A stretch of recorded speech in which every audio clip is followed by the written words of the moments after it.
Oi, pessoal, tudo bem? Estou aqui para fazer do limão uma limonada bem docinha, para a gente refrescar a nossa vida. O que eu quero dizer com isso? Tudo na vida a gente pode extrair algum aprendizado. Até os momentos mais traumáticos, até as notícias mais esdrúxulas, até as coisas mais dolorosas. Eu vim aqui falar do caso do mendigo, que provavelmente você ouviu, ouviu ou leu. Esse triste episódio que aconteceu em Brasília, do mendigo com uma moça e o esposo da moça. Provavelmente um evento muito doloroso para a família, um evento muito doloroso para todos. E por que eu demorei para me manifestar? Para não correr o risco do julgamento precoce. Para não correr o risco de uma sentença injusta. Então eu quis saber o que estava acontecendo. E agora, recentemente, foi publicado o primeiro laudo desta mulher. Ela está internada no Hospital Psiquiátrico de Brasília, o Hospital Universitário, cuidado por um dos melhores médicos aqui da região, uma excelente equipe de psiquiatria, e eles divulgaram o primeiro relatório. E esse relatório veio atestado que ela sofre de uma doença chamada transtorno bipolar do humor. Que no dia do fato, ela estava numa crise chamada mania.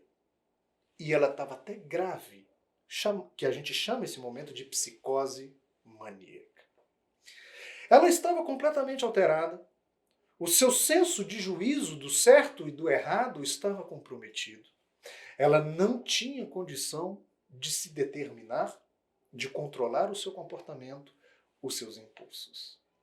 Eu quero falar um pouquinho e aproveitar isso que aconteceu para falar sobre essa doença. A bipolaridade. O transtorno afetivo bipolar. Uma doença muito comum. Atinge em torno de 1 a 2% da população. Isso é muito. Mas para começar a falar de bipolaridade, eu vou começar a falar do que não é bipolaridade. Por que eu começo a falar assim? Porque o meu consultório, todos os dias eu recebo pessoas assim, ó. Doutor, eu marquei essa consulta porque eu acho que eu sou bipolar. Aí eu falo, por quê? Cara, porque eu oscilo o dia todo.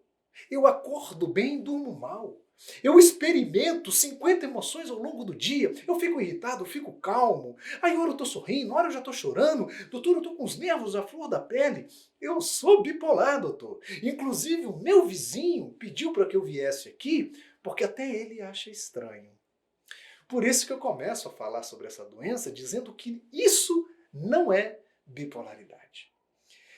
Esta instabilidade do humor, essa oscilação do humor, muito frequente, nós na psiquiatria temos um termo técnico para isso, chamado de labilidade afetiva. Nossa, que nome difícil. Simples.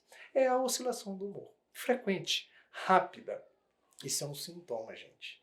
Isso não é uma doença. Isso não é um diagnóstico. A labilidade afetiva, a oscilação do humor, ela está frequente numa série de condições. Por exemplo, as pessoas muito ansiosas. Elas oscilam bastante o humor. As pessoas deprimidas podem oscilar o humor. As pessoas que dormem mal. O seu dia é extremamente instável. Então veja que a labilidade afetiva é um sintoma que pode estar presente numa série de condições, inclusive a bipolaridade. Mas ela não significa bipolaridade. Então, doutor, me explica. O que é essa doença? A bipolaridade é uma doença do humor, onde o que está alterado inicialmente é a sua capacidade de sentir alegria e tristeza. E o que caracteriza essa doença ao longo do tempo é a presença de dois polos doentios. As pessoas experimentam depressões graves, muitas vezes, períodos nos quais elas ficam completamente entristecidas, melancólicas, sem energia, sem vontade de fazer as suas coisas, a esperança vai embora, ela começa a pensar em morte, o apetite se altera, o sono se altera. Isso é uma crise depressiva. Em alguns momentos, ela passa períodos até normal. Ela não está nem depressiva e nem eufórica. Aí nós caímos no outro polo da doença. Lembra-se que eu falei que são dois polos? A depressão e a mania. Uai, doutor Pablo, eu achava que mania era aquela coisa que a gente tinha, mania de limpeza, mania de organização. Na psiquiatria a gente não usa essa palavra para isso. Mania para nós significa euforia patológica, alegria patológica. Gente, que interessante, né? Não é só a tristeza, patologicamente, que é conhecida como depressão. A alegria exagerada, exacerbada, que leva a um quadro de euforia descabido, também é uma doença, característico da doença bipolar. Nestes momentos de mania, a pessoa fica completamente ou extremamente falante, irritada, agressiva, porque ninguém acompanha o ritmo. Ela tem um aumento de autoestima, uma sensação de poder, ela está mais bonita, ela está mais rica. Essas pessoas gastam muito dinheiro nessas crises. Elas ficam hipersexualizadas.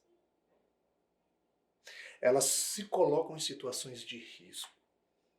A libido, o desejo sexual, fica patologicamente elevado. Nada satisfaz.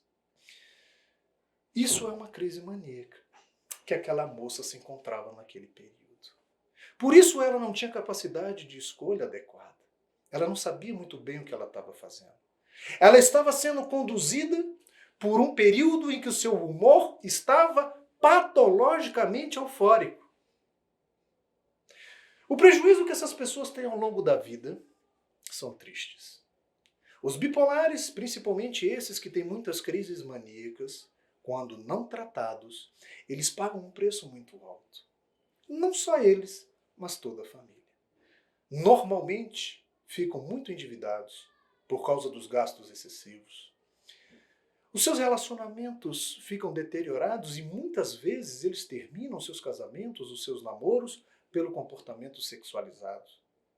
Eles não conseguem construir muitas coisas, porque eles até tentam, e aí vem uma crise.